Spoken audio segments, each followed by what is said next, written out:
بسم اللہ الرحمن الرحیم۔ ارشاد نبوی صلی اللہ علیہ وسلم۔ قرآن ہی حضور صلی اللہ علیہ وسلم کا اخلاق تھا۔ حضرت سعد بن ہشام رضی اللہ عنہ سے مروی ہے، وہ کہتے ہیں میں ام المومنین سیدہ عائشہ رضی اللہ عنہا کی خدمت میں حاضر ہوا اور عرض کیا، اے ام المومنین، آپ مجھے رسول اللہ صلی اللہ علیہ وآلہ وسلم کے اخلاق سے آگاہ فرمائیں۔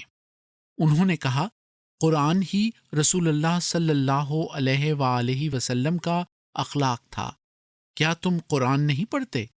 اللہ تعالیٰ نے فرمایا، وَإِنَّكَ لَعَلَىٰ خُلْقٍ عَظِيمٍ، بے شک آپ صلی اللہ علیہ وآلہ وسلم اخلاق کی اعلیٰ قدروں پر فائز ہیں۔ مسند احمد، فقہی ترتیب، حدیث نمبر 11171۔